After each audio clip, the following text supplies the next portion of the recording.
Ave María Purísima. Comenzamos otro año más, otra novena más a nuestra patrona, a la Virgen de Luján, y siempre es una gracia espectacular rezar una novena y sobre todo a la Virgen. Y este año yo he querido, no sé, por inspiración de Dios, porque tenía pensado otra cosa, hablarles de algunas proezas de la Santísima Virgen en el mundo, porque la Virgen siempre se ha manifestado a sus hijos, pero en estos últimos años, o en estos últimos siglos mejor, lo ha hecho de un modo más vehemente, más ardoroso, más frecuente incluso. Algunas apariciones de la Virgen son maravillosas, aunque lo son todas, porque son de ellas. Algunas son muy resonantes para la fe. Como en alguna oportunidad hablé de la Virgen de Lourdes y su historia, no lo puse para la novena. Como el año pasado se cumplieron los 100 años de la aparición de la Virgen de Fátima y hablé de ella, no lo puse en la novena. Pero me faltan otras. Podría hablar de la Virgen del Pilar o de la Salette en Francia, que son aquellas apariciones aprobadas por la Iglesia.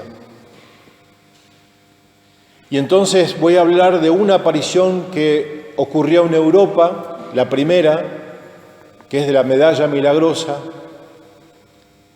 y después hablaré de una que ocurrió en América, en Guadalupe, en México, y luego las historias de la Virgen en Argentina, en Catamarca, en Corrientes, en Buenos Aires. Hoy les voy a hablar de la Medalla Milagrosa y quizá esta sea una de las advocaciones más populares de la Virgen. Nosotros cuando vamos por algunos caminos, campos, pueblos, ciudades, plazas, cuando viajamos siempre encontramos muchas imágenes de la Virgen. La mayoría de las imágenes o son de Nuestra Señora de la Medalla Milagrosa o de Nuestra Señora de Lourdes. Son las más populares. Pero muy pocas veces nosotros conocemos la historia. Incluso muchos llevan la medalla de la Medalla Milagrosa,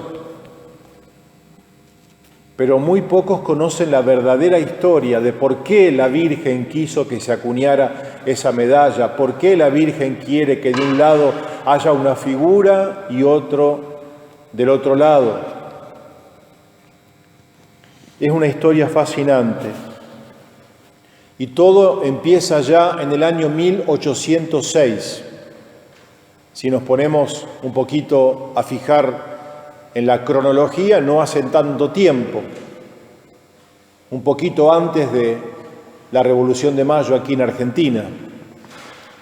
Los ejércitos de Napoleón esparcían por toda Europa las ideas ateas e igualitarias de la Revolución Francesa, arrasaban y extinguían el Sacro Imperio Romano Alemán, fundado por Carlomagno hacía ya más de 1000 años.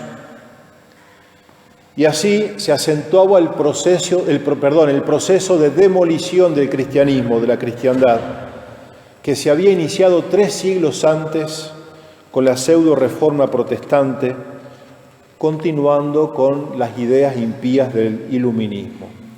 Pero bueno, así estaba el mundo cuando en este año, en ese mismo año, hay una réplica divina, podemos decir. Nacía en un pueblito de Francia llamado Fresnes-les-Mézières, en la Borgoña, en el centro-este de Francia, una niña llamada a desempeñar un inmenso papel contrarrevolucionario en su tiempo y en los siglos. Ella se llamará Catalina Labouré.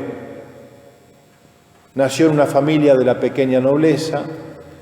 A los 9 años, Catalina se queda sin su mamá y como pasó con otros santos de la Iglesia, como Santa Teresa de Ávila, como Santa Teresita de Lisieux, cuando pierden a su mamá, toman especialmente a la Virgen como madre, y así hizo también Catalina Labouré, era tan pequeña. Le dijo: ahora vos seréis mi madre. Algún tiempo después, esta jovencita tuvo un sueño, ella misma lo cuenta. En el sueño, ella estaba en misa en la pequeña iglesia de Fennes-Moutier. La celebraba un sacerdote anciano a la misa y desconocido, y la mirada de ese sacerdote la impresionó vivamente. Y cuando termina la misa, el celebrante le hizo una señal para que se aproxime. Ella, llena de temor, retrocedió, aunque se sentía fascinada, dice ella, por la mirada. Pero al salir de la iglesia, vio de nuevo al mismo sacerdote que afablemente le dijo: hija mía, tú ahora huyes de mí, pero un día serás feliz de venir a mí. Dios tiene designios sobre ti, no lo olvides. Ella quedó muy intrigada y pasaron los años. Cuando tenía 18 años, tuvo una gratísima sorpresa Catalina. Al entrar en la casa de las Hijas de la Caridad de Saint-Éloi-sur-Seine, a donde fue a estudiar, vio el retrato, cuando entró a ese lugar, de un sacerdote. Y era exactamente el mismo trazo del anciano del sueño. Y era San Vicente de Paúl, fundador de esa congregación, que le señaló su vocación. Ahora vamos a ver. Pero Santa Catalina tuvo que esperar hasta los 23 años y vencer todos los intentos de su papá, que no quería que entrara al convento, hasta que finalmente pudo ingresar como postulante de las Hijas de la Caridad en Saint-Éloi-sur-Seine. 3 meses después, se trasladó a París para comenzar su formación en el noviciado de un instituto en la Rue de Bac. Siempre, si ustedes ven en las estampas, Rue de Bac se llama la calle, pero siempre en las estampas ustedes van a ver este nombre, porque es un pequeño, tuve la gracia de estar en ese lugar. Es un convento perdido en la ciudad de París, como que uno no se da cuenta cuando pasa por ahí que por esa entrada hay un convento y que ahí adentro apareció la Virgen. Por coincidencia, a los pocos días que llegó a la capital, se realizó, con la presencia del rey y del arzobispo de París, un solemne traslado. Se trasladó el cuerpo incorrupto de San Vicente de Paúl en un espléndido relicario de plata desde la Catedral de Notre Dame hasta la capilla de San Lázaro, donde es venerado hasta hoy. La capilla está en la misma cuadra del convento donde apareció la Virgen. En esa ocasión, las Hijas de la Caridad, las monjas, hicieron una novena, acudiendo diariamente a San Lázaro, a la iglesia, a rezar ante la reliquia de su fundador, y fue durante la novena que Catalina tuvo las primeras visiones. El corazón de San Vicente, dice, se me apareció 3 veces de modo diferente, 3 días seguidos. Primero blanco, color de carne, lo que anunciaba la paz, la inocencia y la unión, dice ella. Después lo vi rojo, color de fuego, lo que debía encender la caridad en el corazón.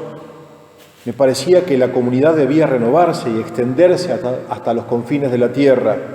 Y por fin lo vi rojo-negro, lo que me daba tristeza de corazón. Me venía una tristeza que tenía mucha dificultad en dominar, dice. No sé por qué esta tristeza se relacionaba con el cambio de gobierno de París. Pero su confesor, el padre Aladel, le aconsejó que no diera atención a estas tentaciones, así le llamaba su confesor. Pues una hija de la caridad está hecha para servir a los pobres y no para soñar, le dijo el sacerdote. No obstante, se sucedieron otras apariciones, visiones, y su sentido se fue haciendo más claro. Y ella misma cuenta: yo era favorecida con otra gracia, ver a nuestro Señor en el Santísimo Sacramento durante todo el tiempo de mi noviciado, menos cuando dudaba, dice ella. En el día de la Santísima Trinidad, nuestro Señor se me apareció como Rey, en la cruz sobre el pecho, con la cruz sobre el pecho. En el momento del Evangelio me pareció que nuestro Señor era despojado de todos sus ornamentos, cayendo todo por tierra. Fue entonces cuando tuve los más negros y tristes pensamientos. El Rey de la tierra sería destronado y despojado de sus vestiduras reales. Catalina aplicaba esta visión al rey que reinaba en ese momento en Francia, pero su confesor no le dio la más mínima importancia. Algunas semanas después, ella tuvo su primera visión de la Virgen. Fue en las vísperas de la fiesta de San Vicente, 19 de julio, y cada novicia había recibido, como un recuerdo, un pequeño trozo de la sobrepelliz, la sobrepelliz es el alba que se pone sobre la sotana, de lino, que la había usado San Vicente de Paúl. O sea, eran reliquias de una vestimenta, un ornamento usado por San Vicente de Paúl. Cada novicia había recibido un trocito de esa reliquia. Esa noche Catalina cortó la mitad de esa reliquia y se la tragó. Y durmiéndose con el pensamiento de que San Vicente le obtendría la gracia de ver a la Virgen. Y ahora aparece la gran escena de la medalla milagrosa en este momento. A la medianoche oí que me llamaban por el nombre: hermana mía, y despertando, corro la cortina y veo un niño de 4 a 5 años vestido de blanco que me dice: ven a la capilla, la Santísima Virgen te espera. Me vestí deprisa y me dirigí hacia el niño, que permanecía de pie. Yo le seguí siempre a mi izquierda. Por todos los lugares donde pasábamos las luces estaban encendidas, lo que me sorprendía mucho. Sin embargo, quedé mucho más asombrada cuando entré en la capilla. La puerta se abrió apenas el niño la hubo tocado con la punta del dedo. Y mi sorpresa fue aún más completa cuando vi todas las velas y candelabros encendidos, lo que me recordaba la misa de medianoche, o sea, la misa de gallo de Navidad. Por fin llegó la hora, el niño me previno: he aquí a la Santísima Virgen, aquí está ella. Oí como un ligero ruido de la seda de un vestido que venía del lado del presbiterio. El presbiterio es esto, lo que está alrededor del altar, cerca del cuadro de San José, y que se deslizaba sobre los escalones del altar del lado del Evangelio, en una silla igual a la de Santa Ana. En ese momento, mirando hacia la Santísima Virgen, di un salto hacia ella, poniéndome de rodillas sobre los escalones del altar, con las manos apoyadas sobre las rodillas de la Santísima Virgen. Fue el momento más dulce de mi vida. Ese sillón donde la Virgen se sentó, hasta el día de hoy, está en el altar. Me sería imposible, dice ella, expresar todo lo que sentí. Nuestra Señora me dijo: hija mía, el buen Dios quiere encargarte una misión. Tendrás mucho que sufrir, pero superarás estos sufrimientos pensando que lo haces para la gloria del buen Dios. Serás contradecida, pero tendrás la gracia, no temas. Serás inspirada en tus oraciones. Nuestra Señora prosiguió: los tiempos son muy malos. Calamidades vendrán a precipitarse sobre Francia.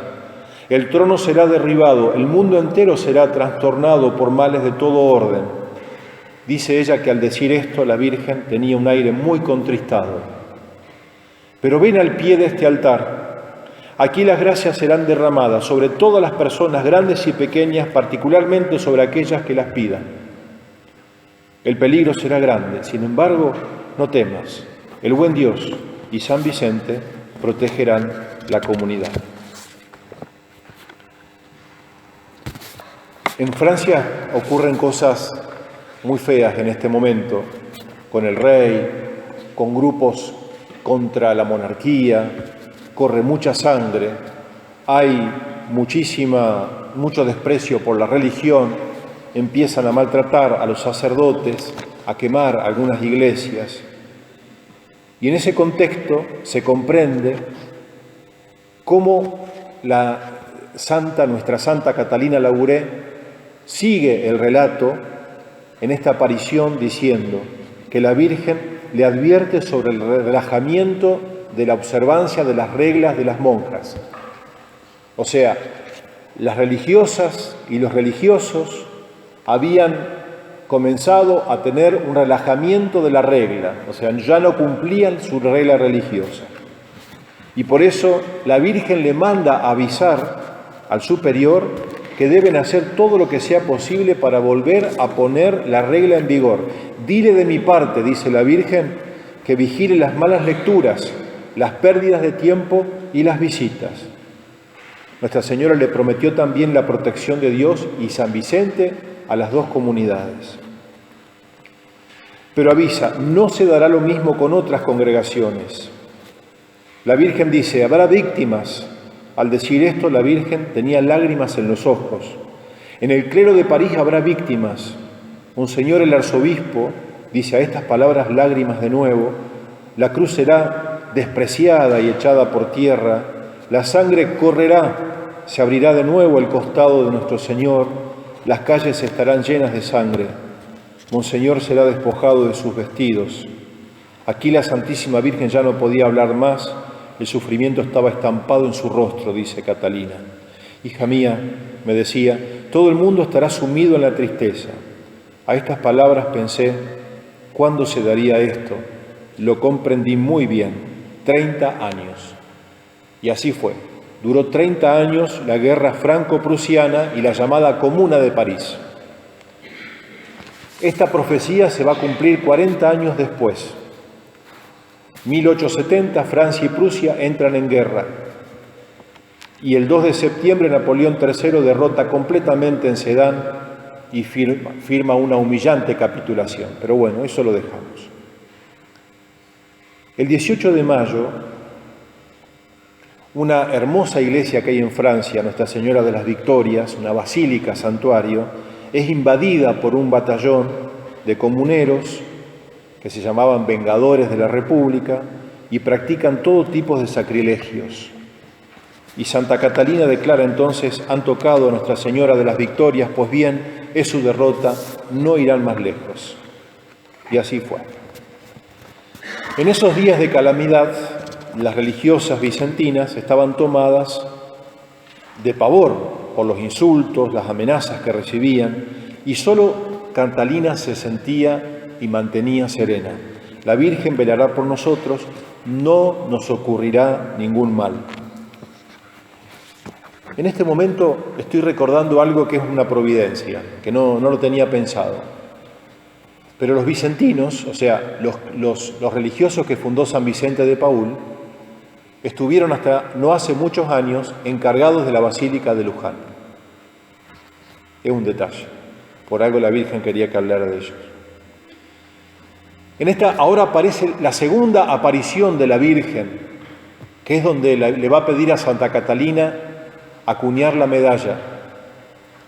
Pasaron 4 meses de esa primera aparición y Catalina tenía una profunda añoranza, por un inmenso deseo de volver a verla, y ahí fue cuando la Virgen aparece de nuevo un 27 de noviembre del año 1830, que es el día de la medalla milagrosa.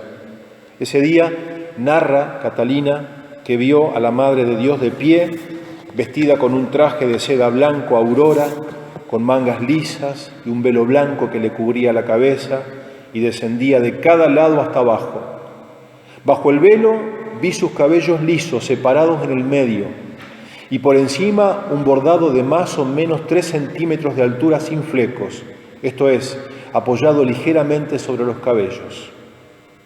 El rostro bastante descubierto, los pies apoyados sobre una media esfera y teniendo en las manos una esfera de oro que representaba el globo terrestre. Su rostro era magníficamente bello, yo no sabría describirlo. Y poco después, de repente, percibí en esos dedos anillos con piedras, unas más bellas que las otras, unas mayores y otras menores, que lanzaban rayos, ¿a cuál más bello? De las piedras mayores partían los más bellos rayos, siempre ensanchándose hacia los extremos, llenando toda la parte de abajo. Yo no veía más sus pies. En ese momento en que la estaba contemplando, la Santísima Virgen bajó los ojos, mirándome fijamente.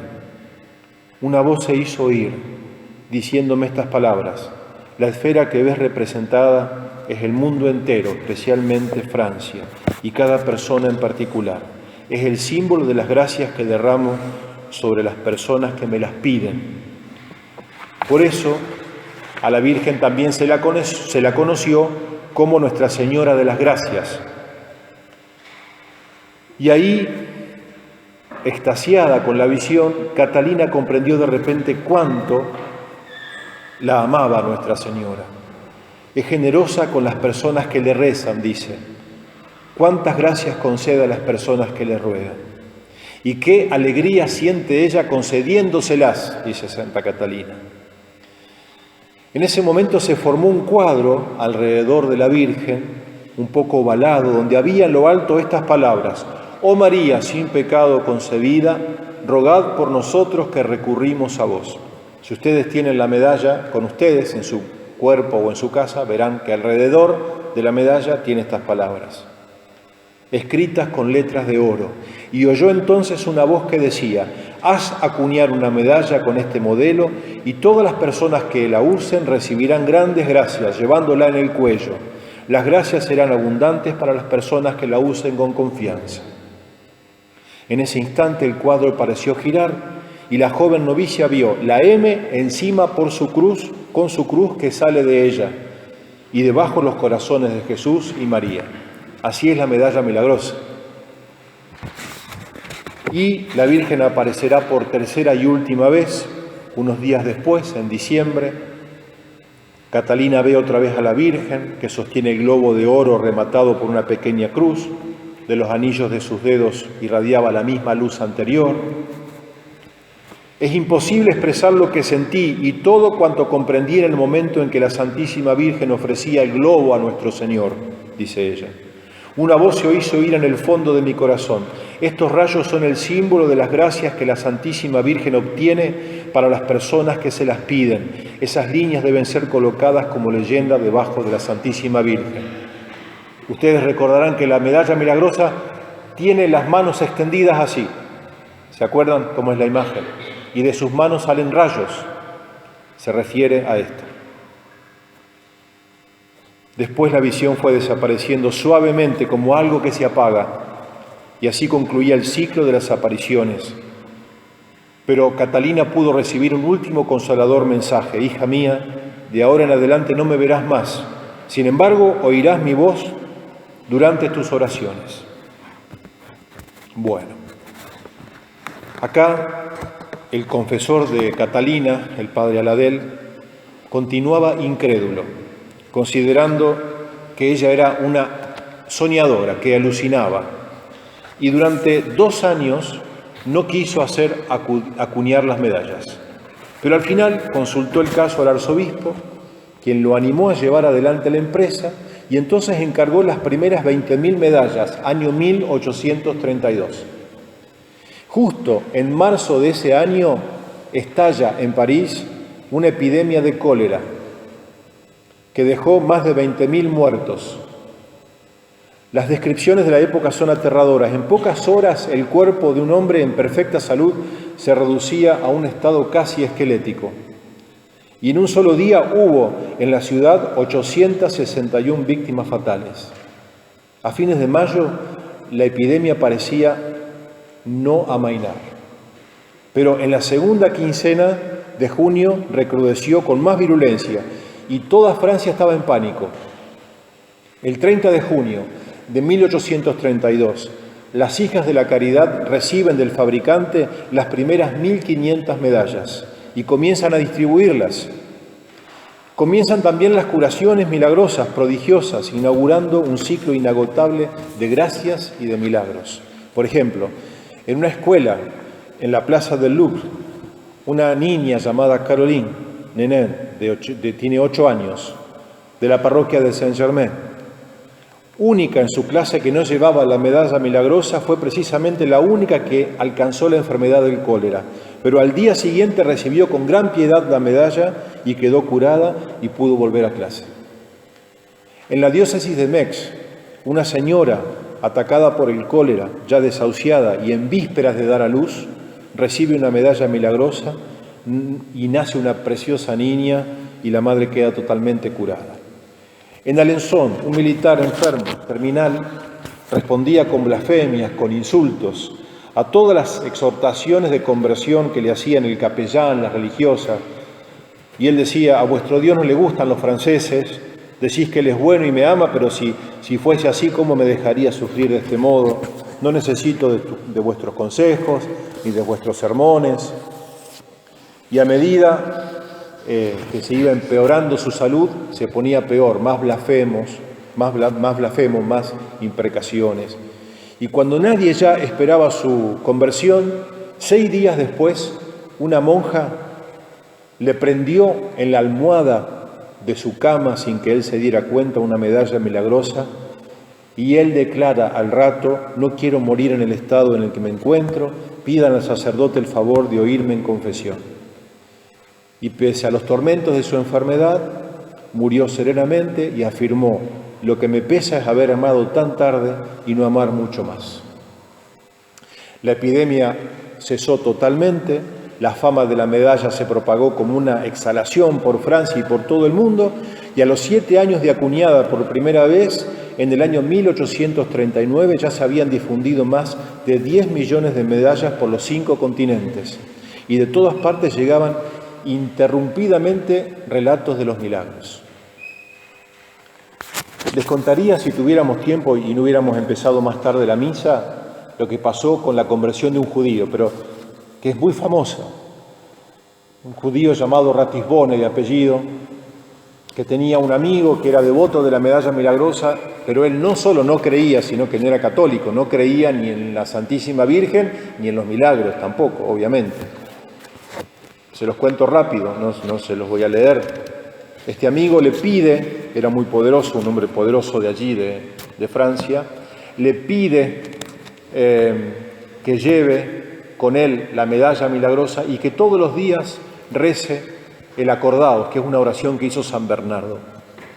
Así lo hizo, y un día él entra a la iglesia de Santa María del Efrate, en Roma, estando en Roma, y cae de rodillas llorando y escucha la voz de la Virgen y se convierte, se confiesa, se hace bautizar, se hace católico, se hace sacerdote y funda una congregación para que se conviertan los judíos.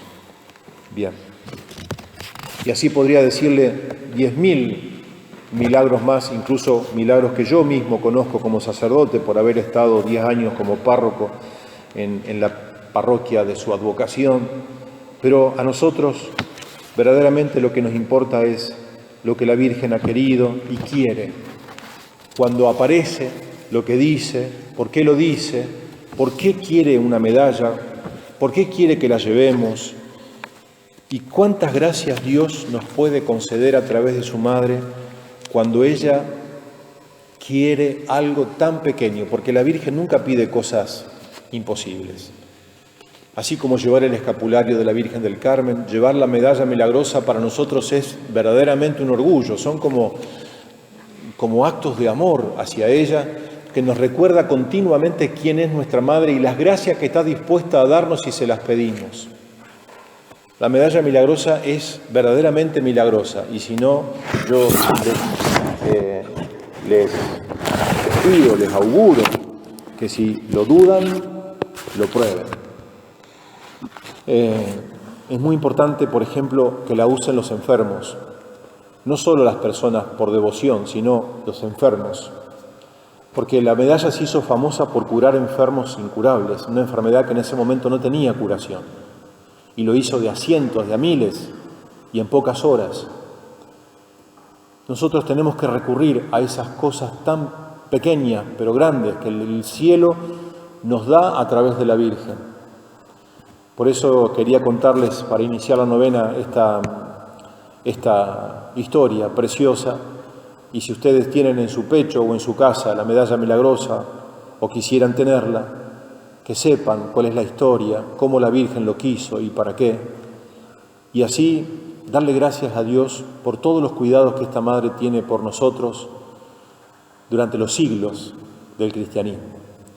Mañana es el día de San José, voy a hablar de él, pero después vamos a seguir hablando de la Virgen, que ella nos conceda esta gracia y que todo lo que le prometió a Santa Catalina Labouré nos lo dé a nosotros si es que somos devotos de su medalla.